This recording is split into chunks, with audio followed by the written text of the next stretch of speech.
Wow, there are a lot of people here. This is fantastic.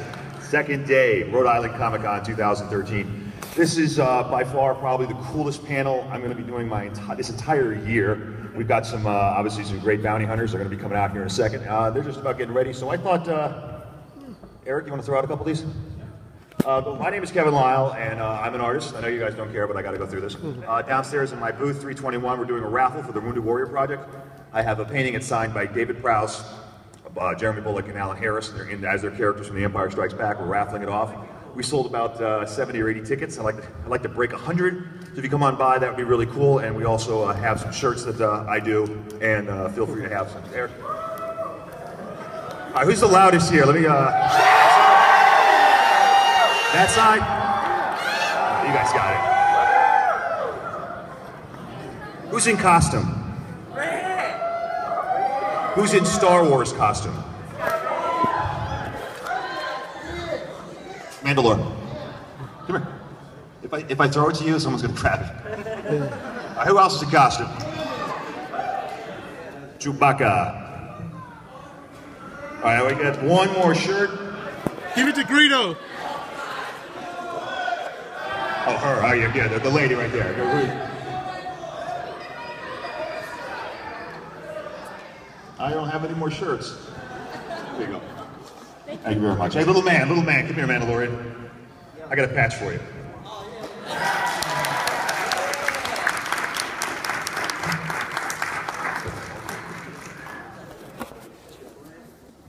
Okay, ladies and gentlemen, we're going to start our panel, our awesome bounty hunter panel.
My mic, is this on? Everybody doing all well tonight? Alan? Are we doing good? Yep. Okay, we can hear me okay. We're going to open this up to a Q&A. I hope a lot of you have questions. Is that close enough for you all at the back there? Can you hear me? Raise a hand. Thank you. Okay, cool. Very good. My colleague here Eric's going to be going out in the audience with the microphone to be asking the audience if they have any questions. But I'll start the first question off. I want to know if I could go down the line with all of you and ask how you got the part, your first part in Star Wars. I know some of you played multiple characters, so we'll start with Paul, if you can describe how you got the part for Greedo. Well, I can, Kevin, thank you. Well, first of all, thank you all for coming. It's wonderful to see you all. You all look amazing. I should come and greet each and every one of you personally at the end of the session, so it may take some time. How did I get the job in Star Wars? Well, I was working as a very, very young actor for the BBC in London in a kids series called Jack and Ori. But there's none of you old enough in here to remember that. It was a long, long while ago. But it was a kids series in London. And I was in it with an actor called Anthony Daniels, who was, I think he played some gold robot or other, didn't he? Something anyway. And he rang me up one evening and said, yeah, Paul, I'm doing this science fiction movie. This is 1976, remember. I'm doing this science fiction movie, and the director said to me, do you know, he's asked if there's any other character actors that could come and play an alien. Would you be interested? I said, no, really, no, I couldn't possibly do that. How much? All right, I'll be there tomorrow morning. So the next day, I turned up at Elstree Studios on this massive sound stage, which was quite impressive for a science fiction film at the time, because in those days, the science fiction movies we were doing in England, and you guys were doing, with things like Attack of the Killer Tomatoes. So I thought that's what I was going to be doing. But no, the soundstage was very impressive, but nobody there. It was very early in the morning, about 6:30, 7 o'clock. I'd arrived really early on an early train, and I was really hungry and thirsty. And there was one guy right in the far corner of the room.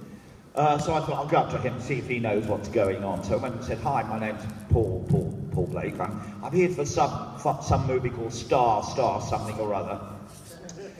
Do you know, oh, you couldn't get me a cup of coffee, could you? I'm desperate for a cup of coffee. And he said, yeah. So he went off, got me a cup of coffee, brought it back. And I said, you don't know this guy, George Lucas? Yeah, he said, I'm George Lucas.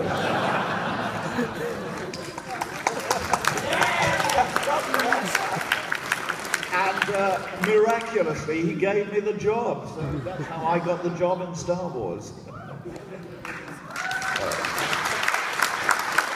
Is that why Greedo was shot within like 30 seconds of his first scene? Yes, well, I think you're right. My story is a little bit more pedestrian. I'd been doing several films.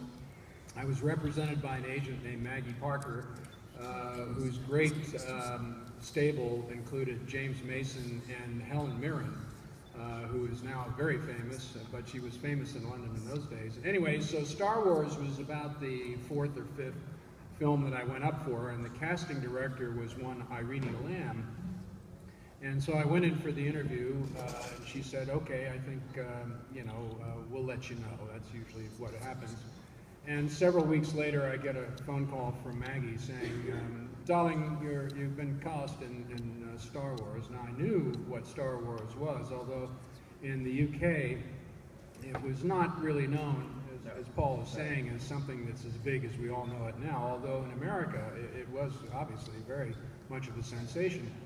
So, and I had friends that were in the first Star Wars. Anthony Forrest in particular was somebody that I knew, and Anthony Daniels I knew socially, and he told me a little bit about it at a cocktail party that we went to. But I really didn't know what to expect. So I arrived on the set with a number of other Rebel pilots. I was cast not as Bespin Boba, but as Dak. Well, actually, no, I wasn't. I was cast as a Rebel pilot. And so I walked on the set, and they said, well, John, you're going to be Mark Hamill's co-pilot. And I went, oh, that's fantastic, that people will remember that. And then there was the second half of it. Well, that's the good news. The bad news is you're already dead. So that's how that happened. A Norwegian extra, who I'm really trying to track down, and I've asked every fan that I run into from Norway, find me the extra, because we're one big family here, and I would love this gentleman to partake of being with you folks as fans, signing as Dak. I think that'd be great. Jeremy has always been very, very generous in my case of, acknowledging me as part of the Bespin, or part of the Boba Fett legacy. So, as Daniel Logan puts it, we Fetts are all one big family. After all, we're clones. So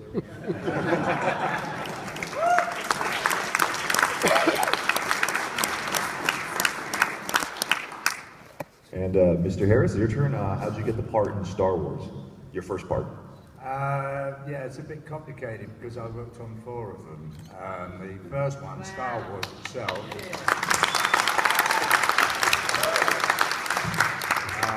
I'll keep it short. The first one, Star Wars itself, I was sent down. I was always an extra and stand-in. I was never an actor. So I was lucky, believe me, I'm lucky to be here. I'm the luckiest guy in the building. However, I was sent down to Shepton, biggest stage in the country at the time, on H stage, and I had a hangar full of X-Wing fighters outside the offices.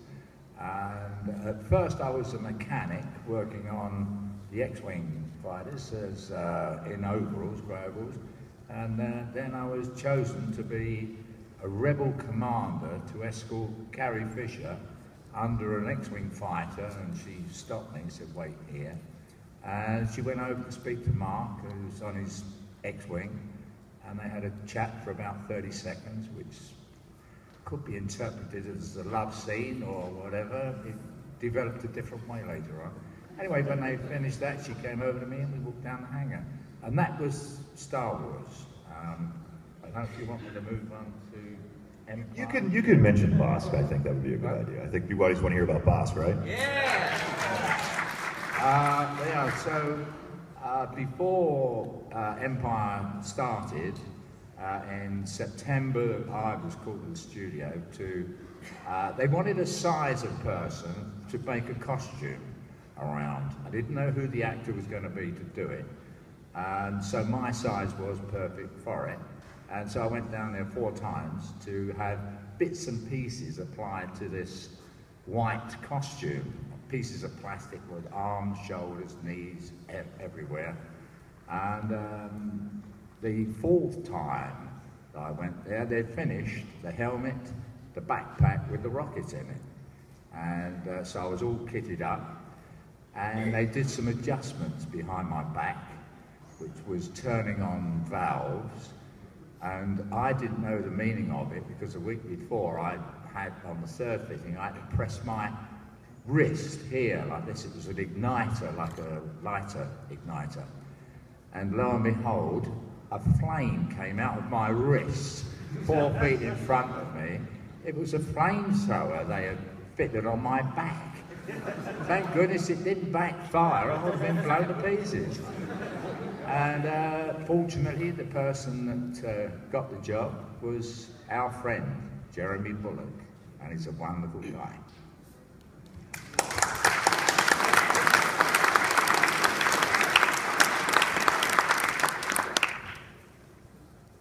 You want me to tell some more? Oh, I think we're going to give Mr. Parsons a chance to tell us how what his first part was and how he got in the Star Wars saga. It's my turn now, is it? Well, I'll keep this short. My name's Chris. Thanks for your time. Okay, I'm guessing you guys probably wouldn't know more about Fall On than anything else, but I'll give you a brief history on how I got involved with the trilogy. I got a call one day to visit Elstree. No one told me what it was. Drive up to Elstree, we're shown into a little dressing room, and there's a costume on the bed, which turns out to be C-3PO. And they wanted me to get inside this costume to basically act as a double stroke whatever for the principal guy, someone called Tony Daniels, never heard of him. So anyway, it turns out that half a dozen guys beforehand had sort of gone up and tried to get into this costume, and they'd got to various stages of maybe getting their legs on or the breastplate, and they couldn't go any further. One guy apparently got the full kit on except for the helmet, and as I'm sure you lot know, the helmet is screwed on, and once it's on you can't get it off. Well, one of the stories was that somebody had it on and sort of basically went berserk in there because he was trying to get it off, so he got kicked out. And then it was my turn. Well, I was determined to get into it, so I got into it, had the mask on, and I thought, okay, well, here we go. And then I was taught how to do the walk, and it went on from there. Now that led to all the other characters I was fortunate enough to play, such as K3PO, E3PO, and of course Fall On, which I like to call Foreskin, but there you go. So, Fall On at the time wasn't called Fall On. He was purely called Insect Head, which was cool. And there again, as most of you probably know, most of the body parts are like C3PO. The breastplate is slightly different, and the helmet Now, when we came to obviously film things with Forlorn, as always the case, we worked on it for quite a long while. I'm sure Cathy and Alan will agree on this. We filmed lots of different shots, but then surprise, surprise, when the film comes out, there we are, hardly anything. So I think that gives you an idea of how I got involved, but I'll pass over to Cathy now and she can tell you her bit. Thank you, Chris. First of all, I'd like to say thank you so much to everybody. You've made me feel so welcome on my first visit signing in America. So first of all, I'd like to say thank you very much. Well, my journey into Star Wars started, I went to Italia Conti Stage School, which is a stage school in London, and I just finished, and one of my first jobs was to go to Elstree and to work on a film called Empire Strikes Back. I had no idea at all what they wanted me to do, so they just said, go along and you're going to be fitted for a costume. So when I arrived at the studio, I was just 18, I was very nervous, one of my first jobs. I got there and they said, right, yes, you're the right size, you're the right height, everything. And they brought out this okay sort of costume. It looked a little bit complicated because it had a cylinder on the front, but it seemed quite okay to wear. And during this fitting, the wardrobe man at the time, he said to me, are you claustrophobic? And I'll be honest with you, I didn't really know what that meant. So I said, oh no, I'm not claustrophobic, whatever that means. And they kept saying this during the fitting. And then the next time he left the room and he came in with the head of, we now know as Zuckuss. And I just looked at it, and it just reminded me of a diver's helmet. So he said, oh, we'll be okay, and he put it on my head, and he twisted it, and like Chris just said, you couldn't get it off yourself. And I just felt, oh God, what am I going to do? And I did actually panic, I'll be honest with you. And I just thought, you know, I'll be all right. And I kept thinking, I need the money, you know. I'm a poor student and I've just left stage school. So whatever happens, I've just got to do this job. And so I actually was quite frightened. So anyway, it went on, and obviously we had to go for more fittings and different things were added. And then the time came when obviously I met up with Alan and Jeremy and Chris. And Dengar, who unfortunately is not with us anymore, so you know he's always with us. Every time we sign, we always see his picture there with us, so we always think about him. Basically, that was the story. That's how I got into Star Wars. I hope I haven't bored you all, but.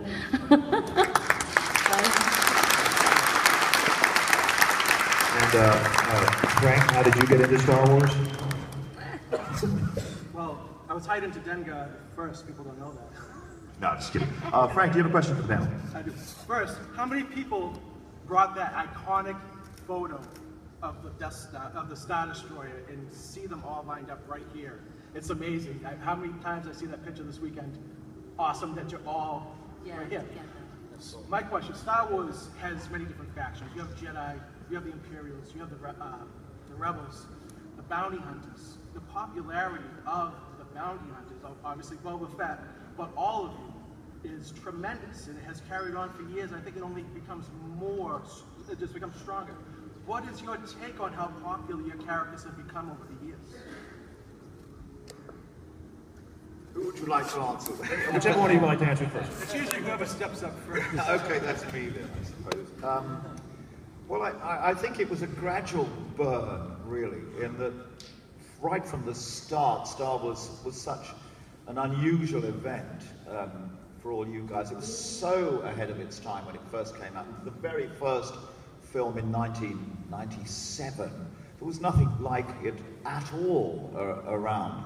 And I think all the little characters, which I suppose we were to some degree, against this background of a great story with huge characters like Harrison and Carrie, and the robots, who were also their storyline was as important as anyone else in the movies. Is that the little characters became as important for you guys as it did for us, I suppose, and we were really lucky that there was so much concentration on the tinier characters. Just because you wanted to know more and more and more and more about the whole universe that George Lucas had created, and still do, and are going to find out, because, as you know, the next three are already, well, at least the next one is in pre-production at the moment as we speak. So you're going to continue to find out about the little characters and the big characters. But we were all extremely fortunate that we were there and then, at that moment in time. And I think after you've seen all of us sitting here along this table, you know that there's hope for you yet.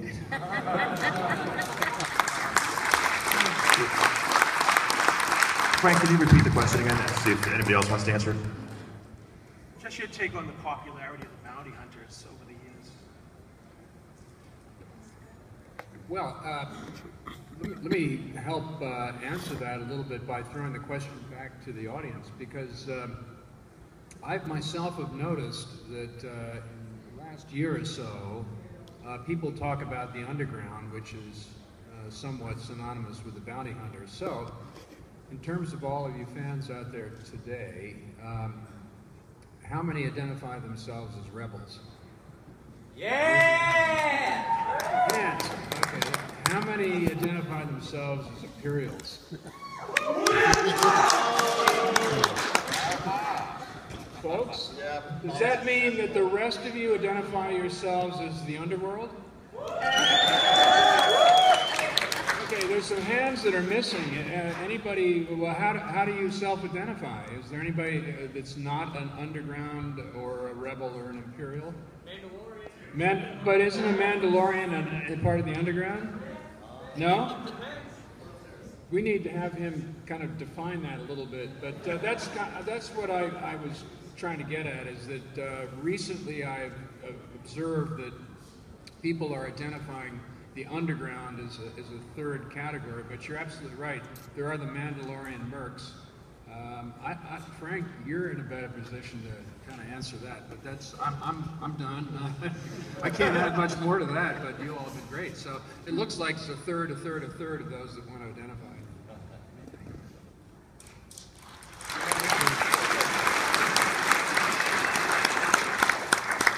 Do the three of you want to take a stab at that question, or should we move on to a new question? Oh yeah, that's what made bounty hunters. About the popularity. Popularity, yeah. It was a surprise to me because I didn't know anything about the popularity of the bounty hunters or about bounty hunters until 2000. I got a phone call from Jeremy.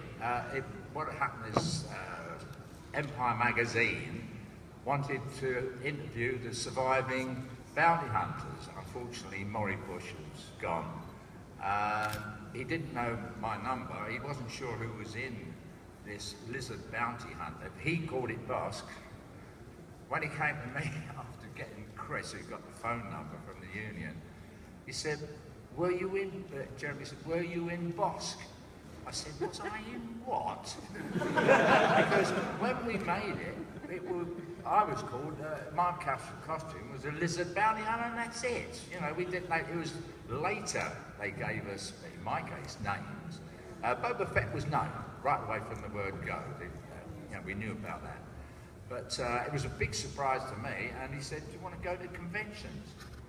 I'd never heard of conventions. And I was invited to one after Jeremy's contact to Cheshunt in north of London, Hertfordshire, Jason Joyner, and I couldn't believe it. The queue, we had this like we are here today, and then when that finished, we were down there, and I had a queue to the back of the hall, like this all here, and it didn't go down for 2 hours, because it's the first time anyone knew who I was, and etc., and they didn't know if I was going to do another one, because I didn't know what it was going to be like.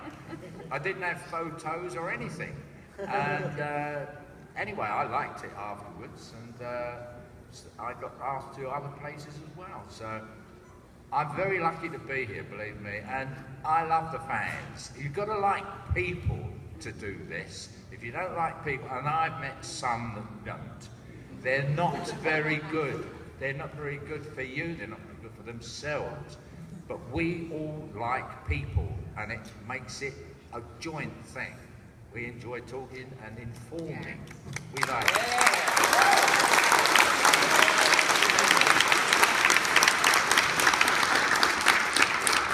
It's my turn, I presume.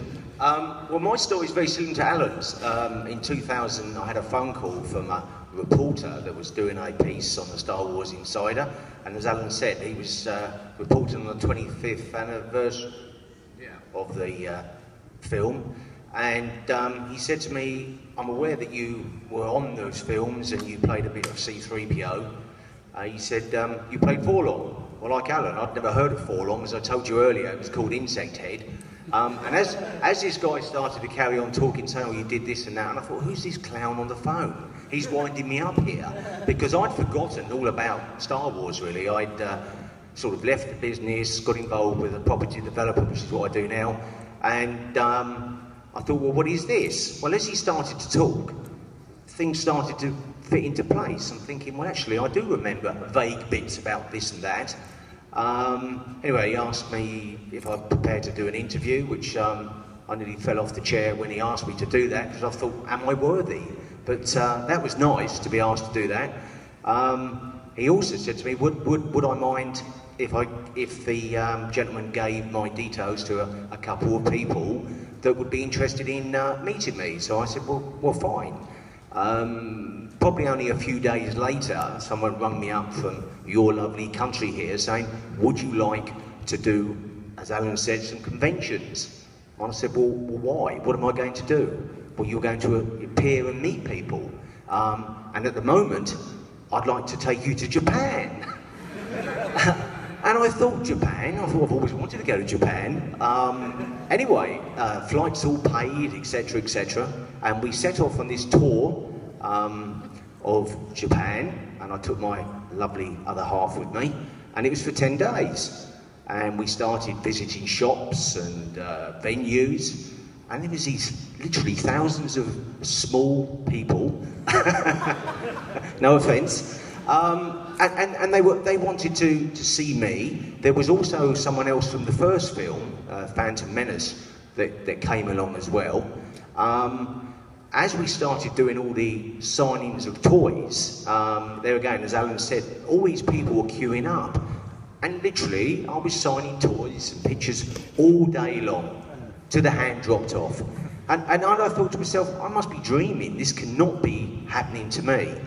Well, as we went on, different venues, we went to one venue, and as we drove up, all round the block of this place in Tokyo was all these people. And I said to the guy I was with that was taking us around, who are these people waiting for? He said, well, they're waiting for you. And I said, me? What are they waiting for me for? He said, well, they want to meet you. So that's the way it's continued. And you know, even just sitting here now, as everyone has said, we are really grateful for you guys, because without you, we wouldn't be here. And we're glad that we can give something back. So I will now say thank you very much for having us here.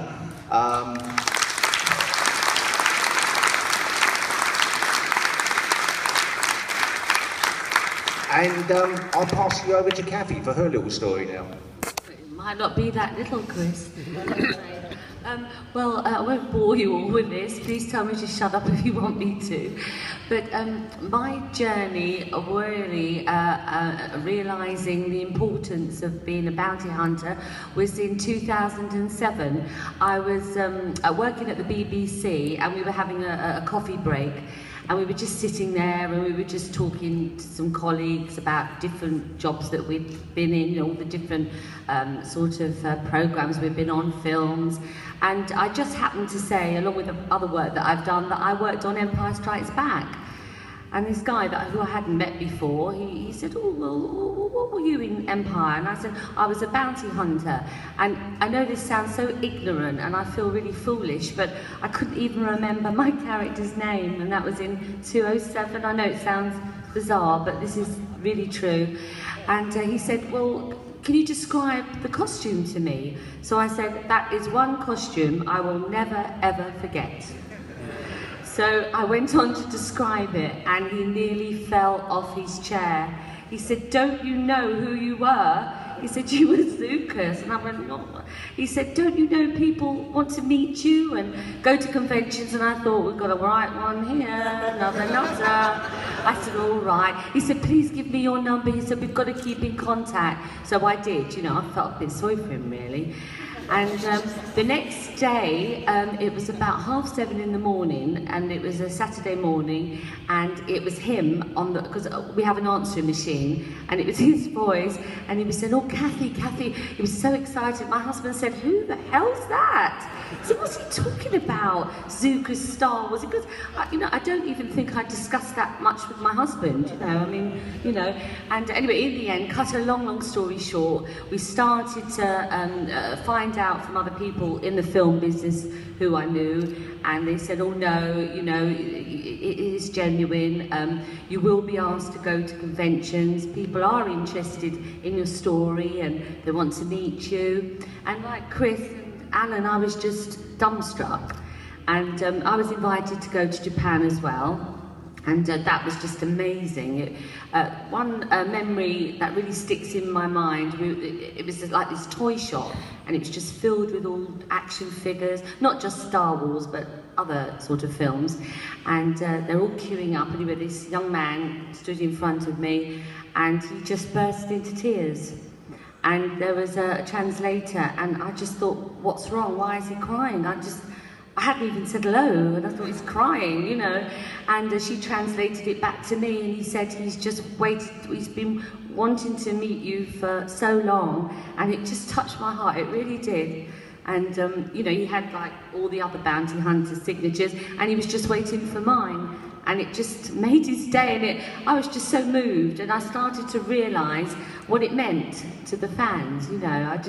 That was when it really hit me, that, you know, we are important, and, you know, we're still here, and it's so great to talk about such a brilliant film, and, you know, long may it last, and it's just a privilege for us to be here to talk to you and answer your questions as best we can. So I hope I've done that. We're going to open the panel up for questions from you guys. So please let Eric come and get you, and he'll ask you a question. And while Eric's doing that, I just want to have a quick question for Chris. Your character has, I think, is my favorite name in all the Star Wars characters. And I just wonder, there's two different ways to pronounce it. How do you pronounce it? Foreskin. Do you prefer Forlom or 4LOM? No, forlorn is the way I would describe the character. So that's official, I'm writing that down. Yeah, you want it down. Does anybody here know what Forlom stands for? It's the greatest Star Wars name, I love it. Anybody here know what it means? Anybody? None of you. Who? What does it mean? What? It means for the love of money. Here, sir, have a patch. Eric, do you have a question from the audience? I know you guys you're bounty hunters, but if there was any other bounty hunter, would you play him other than Boba Fett? But would you play anyone else? Sorry, Boba who? Boba Fett. Oh, yeah. Who's he? Didn't he end up in some kid's sandpit somewhere, Boba Fett? Don't want to play. Would any of you have been interested in playing another bounty hunter other than Boba Fett? No, you guys are happy with your hunters. We're very happy with ours. Jeremy's perfect. Okay, Eric, do you have another question? Good question. Hi, for Chris and Alan, and for the bounty hunters on the Star Destroyer. That's about a minute long. How long did it take to shoot that scene?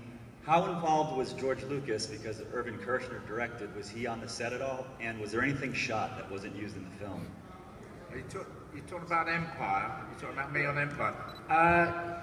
George wasn't. He was there for the first couple of weeks, and then he went back, and he was working on a screenplay with a couple of guys, and he was trying to commiserate with Spielberg because he'd had a flop with 1941, and finally he went to Hawaii with Spielberg to have a break. We were still filming away because it was a 5-monther. Anyway, they came to an arrangement that they were going to make, after Star Wars Empire, they were going to make a different kind of movie. And they didn't know what it was going to amount to, and that was Raiders. And George came over to Elstree in, I think it was May, and he had a special lunch with David Tomlin. We all know David Tomlin. He was everything at one time or another in his life, producer, writer, director, but we knew him as a first assistant director. He was a top man in the world. He employed the heads of departments that were the best in this country, and they employed the best as well.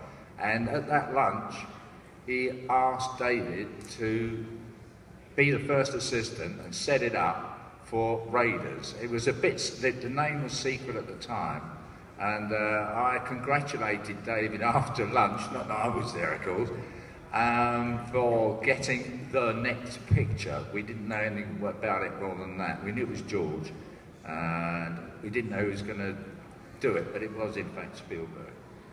But that's a little piece of history in there for you. Yeah, I just want to second what Alan said about Dave Tomlin. He is a guy that I would really hope that some of you out there in the fan community would do a little bit more research on. I don't see enough in coverage of Star Wars about David. We know him as Big Dave. I worked on 4 films with him. And everything you said, I want to second.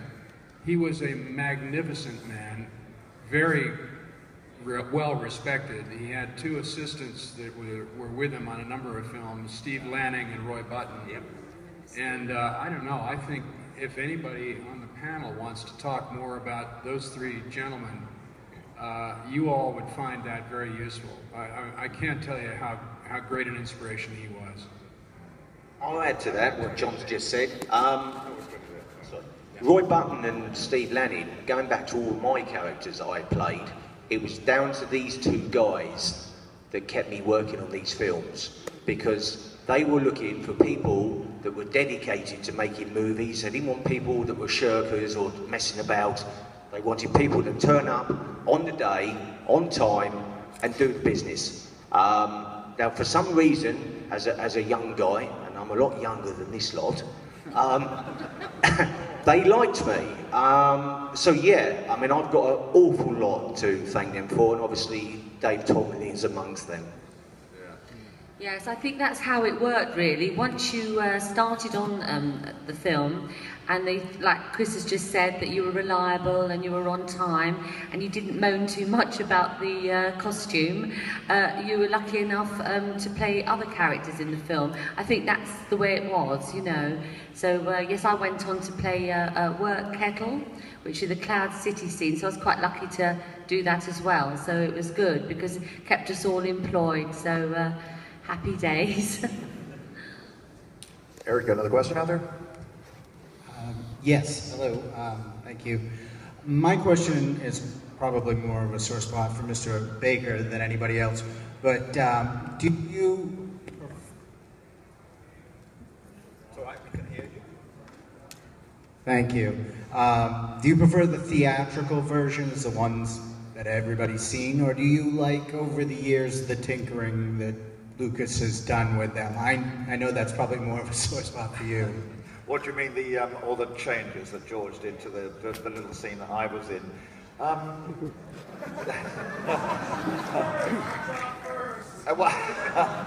Well, as I think I've said to 1 or 2 of you, I've got the T-shirt which says "hand shot first," and so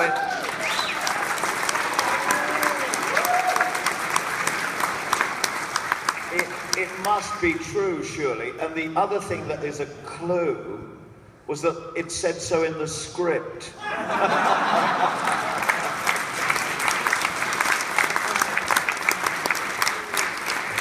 So that's about all I think I could tell you about it. But it is George's toy.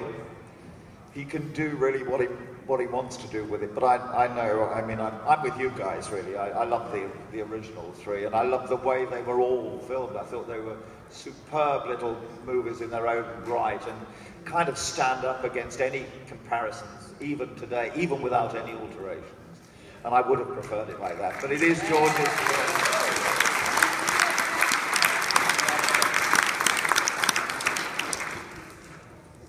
Just want to say I love you guys first and foremost. I got a question for all of you. Have you actually read any of the expansion books by Michael A. Stackpole, Timothy Zahn, guys like that? I feel like they really added on to your legacy. I wanted to know if you guys have actually read them and how you feel about how you've been carried on after the actual movies. Have any of you guys read one of the books that continues the story of your character?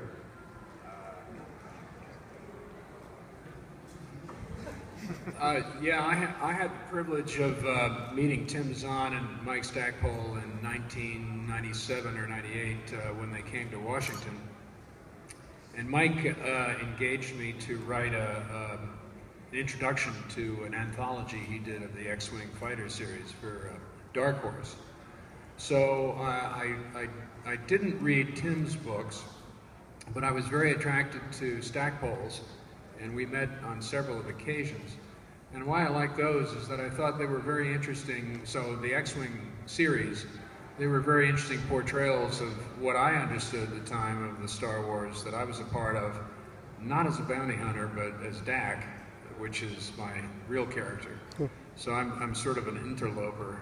I was part of Boba Fett on Bespin, and that was it. So Jeremy Bulloch is Boba Fett.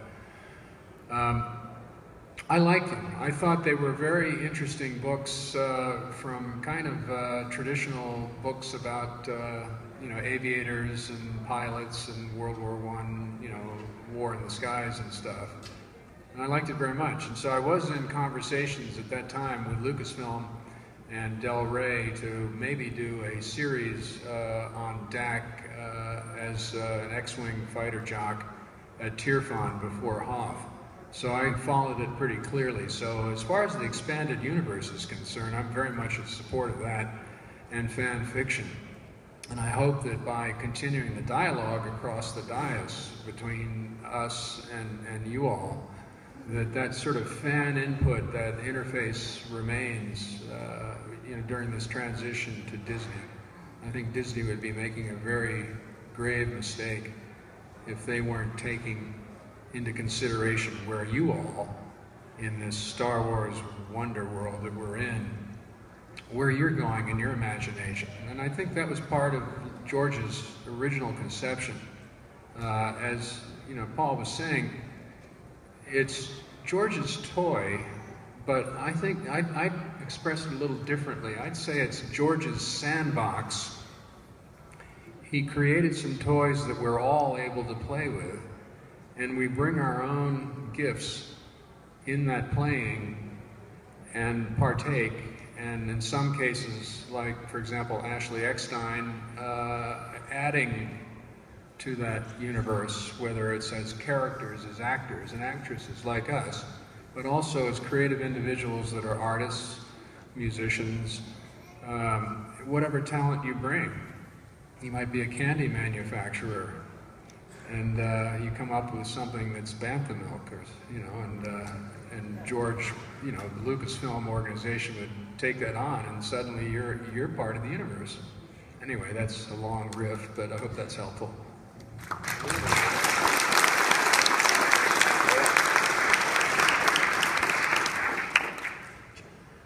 First of all, thank you guys so much for being here. It's you guys have inspired millions of hours of joy and dreams for all of us, so thank you all. For those of you who have worked with both or either, what was it like working with Irving Kershner specifically, as opposed to George Lucas, or George Lucas if you just worked with him? Was that me? Yeah, that's you. Was that me? Yeah, I didn't do much work with George. I mean, I was too unimportant for him to talk to me very much. But Kirsch is, well, sorry, I beg your pardon, was a brilliant director. he spent a year in prep before he even started. It made it expensive to get it right, and he was always... I remember Bob Watts, associate producer, and normally a film script's about that thick, same, right? About that thick. And then you get rewrites, and the rewrites on that script was that. He could barely carry the damn thing. And because Kirsch kept on rewriting and changing things to make them better. And when you were on the set, it's the first assistant that should step in and tell, at my level, extras what to do. But Kirsch would just go straight in and he would explain and you would know. It's so simple, the words that he uses. He's no embarrassment and he's not a shy man. He's very forthright and he knows what he was talking about. So you had to listen and he was brilliant. I was lucky enough to have supper with Kirsch about a month before he died, and these two boys were with him, and we were talking about his movie and the movie that I was lucky enough to be in. And he really was, fascinating about the idea of creating a puppet in The Empire Strikes Back that we all believed implicitly in. And he was still to that day, I mean, this is reasonably recently since he died, passionate about Yoda and how he transformed the idea of puppetry in movies and how you all go along with it. Yoda lives as much as any of us does, you know. And before that, it was very difficult to accept a puppet in a movie. There may have been one or two odd cases in European cinema, but certainly not in sort of worldwide cinema like movies like Star Wars. So I was really impressed with that he was still quite so passionate about having done that. I'm very proud of it. He and Frank Oz working together on those sequences. So I was really fortunate to be at that time, and it was very sad that he died so soon after that. Eric, you have another question?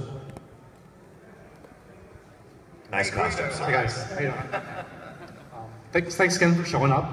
It's an honor to meet you guys. Seeing you guys all in the same room is just amazing. My question is for Mr. Blake. What was your experience like working with Harrison before he got famous? He was a really nasty man. I couldn't really bear being in the same room with him, actually. No, I'm afraid it is a cliche about Harrison. He was a really sweet guy. He was very young when we were doing it. I mean, he was only about 3 or 4 years older than I was. So he was the first memory I have of him walking out on set in that cantina, and all us English actors were sitting around in our heads or whatever, and we were all moaning, as actors do, and people do all the time on film sets, about anything and everything there was to moan about. And suddenly Harrison walks out as Han Solo, and everyone out there, most of the straight actors went, "My God, that bloke's handsome. What is And here we were in these rubber heads, you know, thinking this is the end of my life. This man is not. But he was wonderful. I mean, a really sweet guy. And I think the great thing about him is that he sort of, I haven't seen him much, but I've seen him a couple of times over the years, but from that day to this, I think he's continued to be rather charming and a great icon of American cinema. So it was great.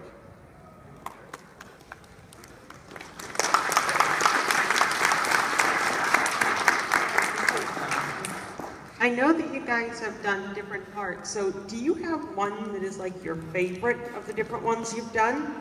And do you have a group, like you were talking about the Rebels, the Empire, and the Underground, that you would identify yourselves with?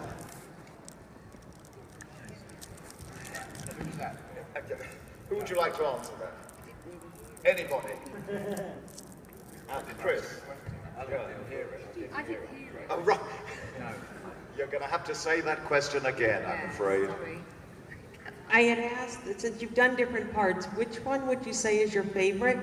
And how you were talking about the different groups, the Empire, the Rebels, or the Underground, which would you associate yourself with? Cathy, Chris. That's a very interesting question. Well, now let me think about this. They've just put me on the spot. No, No rehearsals here. Well, I think I'd associate myself with the underground. Because I live in London and I use it a lot. No, it's a joke. My sense of humour, sorry. I think I quite like my work kettle character, which was in Cloud City. I was with a very nice actor, which, this is another embarrassing thing. I don't know his name, do you? The one that played my husband, the tall one.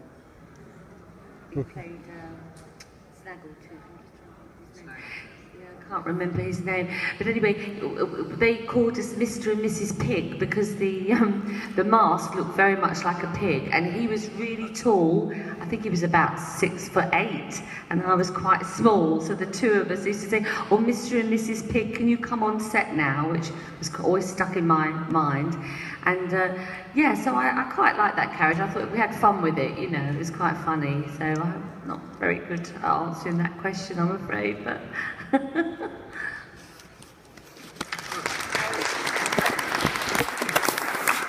If I mentioned the name Mary Franklin, how many people know who she is? Okay. This is for Alan. Does anybody know who Mary Franklin's favorite character is? Bossk. Is it Bossk? How many think it's Bossk? Raise their hands. High, so Alan can see them. You gotta leverage that, mate. Yeah, no, really. Mary Franklin's favorite character is Bossk. She's advertising that all the time. So, Mary Franklin is, for those of you that don't know, is sort of the person who's the fan outreach coordinator for Lucasfilm. So she loves you guys out there, and good person to know of. And if anybody has anything that they want to reflect back to Lucasfilm, Mary's the person who'll do it. She was brought into the organization by Steve Sansweet, and so you know her heart's with you all, especially those in the 501st. I just want to make a mention about Mary Franklin, her obsession with Bossk. The first panel I ever did was at Celebration 5. I wanted them to pick it up, and I knew I had to please her to get the job. So when I created the Star Wars Trivia World Championship, I made the logo with Bossk on it, because I knew that would get her attention and she would agree to it. So that was the first time I ever did anything with Lucasfilm. And, I don't know if any of you were down in Florida for the first Star Wars Trivia World Championship, but my co-host was Alan himself, came on, and that was fun. That was a great show. But anyway, back to questions. Hi there. Thanks again for coming. For all of you who have younger family members, what is their reaction to you being in Star Wars? That I would be interested to hear, like if you have children or, you know. It's a great question, but actually I have 6 children, basically because there's nothing else to do where I come from. No TV. And when they were growing up, I've got twins, and they're 23 now. And when they were growing up, 2 boys, they loved to come to conventions. Mostly because they used to make a few dollars out of it, and they enjoyed that. But they also loved the whole thing of seeing the other guys and going around to their tables and seeing them. So they were pretty good. As they got older, they moved a bit further back, and then they're gradually coming back to it now. And although only one of my kids is actually in the business, but she is in production. She's a production coordinator, and about a month ago she was offered some work on the new Star Wars movie. So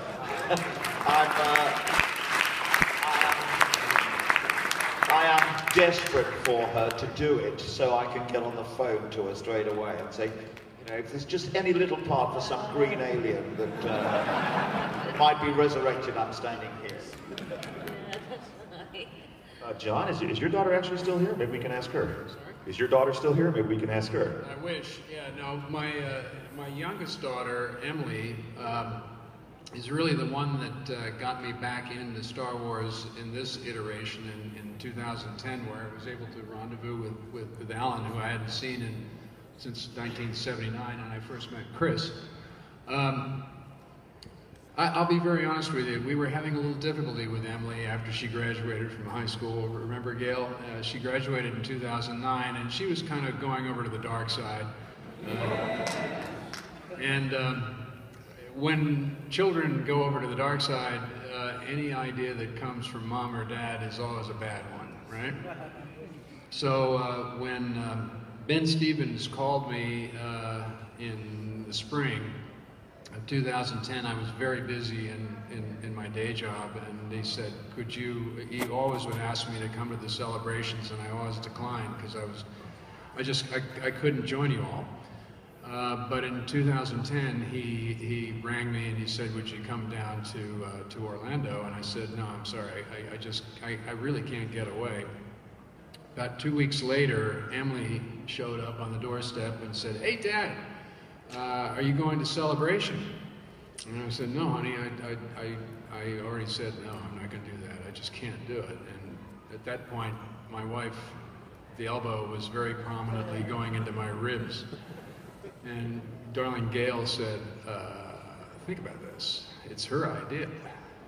I think you got something going. So, to make the long story short, as we went down, and the first or second night we were there was a big event with George Lucas and some of the main stars that were down there, and Gail and I were having our room service, but Daniel Logan had invited Emily to join him to go to the whatever it was, the Hollywood stuff at Disney World, and so she was hanging out with George Lucas and all of the big shots while Gail and I were having our, cocktail shrimp watching TV. So fast forward 2 years later, 2012, she says she wants to get into the biz. So she is a showbiz kid, but she's not working on the creative side. She's liking doing the conventions with you all, so she is now my agent manager, so to speak. And she worked the booking for this event, courteously with Steve Perry and Frank Rich. But so Emily's my agent, so if anybody wants me, ask for him. God bless her. She had to go back because she is still in school and she has a paper due tomorrow, so she's not here. Anyway, sorry I went on, but there it is. We have time for one more question, so Eric, what's a good one? Thank you guys again for coming, but how would you feel personally about your characters being portrayed in the next 3 films? Ooh, that's a good one. Want to just go down the line? He wanted to know, how would you feel if your character was in the next film? Somehow they brought Greedo back, or maybe Han didn't shoot or something like that. It's little known that Greedo did not die. He crawled away underneath the table in great pain and was running a bar on the far side of Tatooine for quite some years. So I hope when he gets back into the next movie that he's not too much of a lush and has had a few transplants. But I just hope the next time Greedo appears in a movie, he does the short-range assassin class at Assassin College. That's how I hope he's portrayed. Anybody else interested in seeing their character in the upcoming episode 7? Chris, you want to have a go? Well, I haven't got a lot to add, but obviously, if Forlorn was going to be continued, obviously I would be lying if I said I didn't want to play him.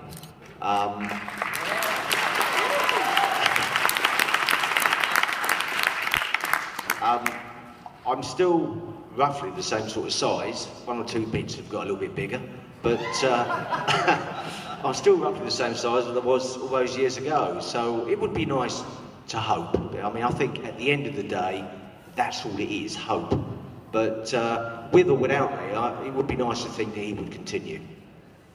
Yes, I think I agree with Chris. It would be nice if we could all be together again and be on the new films. It would be wonderful experience. But you never know. Like you say, it could be a new hope. Oh, excellent answer. Gentlemen and lady, I'd like to thank you very much for coming to our panel today. I'd like to thank all of you guys for coming, but let's hear it for a round of applause.